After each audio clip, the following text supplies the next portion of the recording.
Good day mga kasenso. Ngayon po ay unang araw na pinanganak itong piglets. Magbibigay po tayo ng Aprilite. Ito po yung Apramycin sulfate. Ito po Aprilite, gawa po ng Unibet. Para maiwasan po natin na magkaroon ng scouring yung ating mga piglets. Ang Aprilite po ay anti-scar. So magbibigay po tayo nito 3 consecutive days po, once a day. Ang bawat piglets po per kilo, ang bibigay po natin is 1 ml. So ang isang sachet po na ito, 6 grams. Titimplahin po natin ito sa 40 ml ng tubig. Ito po, 20 ml. Ito po, bali 40 ml na. Dalawa na po ito.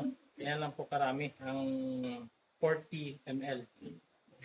Titimplahin po natin isang sachet rito. Ito po ang Aprilite, gawa po ng Unibet. Ayan po, 3 to 5 days po tayo magbibigay nito mga katinso. So, i-mix lang natin ng mabuti. Yan, i-make sure natin para di rin po kayo mabigyan ng false information.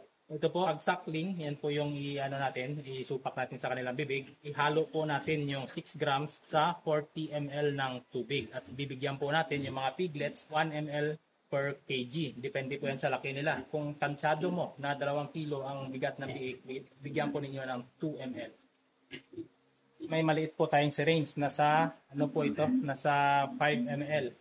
So habang natutulog yung mga piglets, bibigyan po natin sila ng base po sa kanilang body weight. So kung 1 kg, 1 ml. Kung nasa 2 kg, ang tansya natin, 2 ml.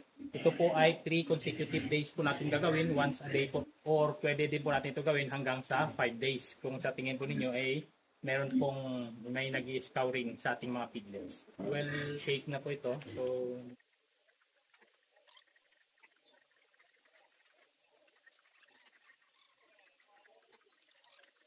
ayan guys, nasa 2 kilos, 2 ml.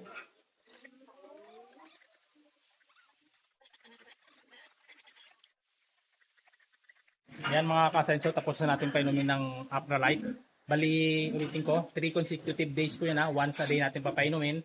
1 ml per kg po ng mga piglets. Ang pagtitimpla naman, kapag suckling, ang 6 grams ng Aprilite, titimplahin po natin sa 40 ml ng tubig at saka po natin i-suckling sa kanila. Isupak po natin sa bibig nila. Base po yan sa bigat nila. So kung tansya ninyo ay 2 kilo, 2 ml. Kung tansya naman ninyo ay 1 kilo is 1 ml. Ayan po, maraming salamat. I-update ko po kayo sa huling pagbibigay rin naman sa ikatlong araw. Sa magtatanong kung anong gamot po yung ibinigay, ito po, Aprilite, para po ito sa anti-scar po, para hindi po magkakaroon ng scouring yung ating mga piglets. Antay po ito. Pwede po itong pang treatment or pang prevention. Yan po, Aprilite, gawa po ng Unibet.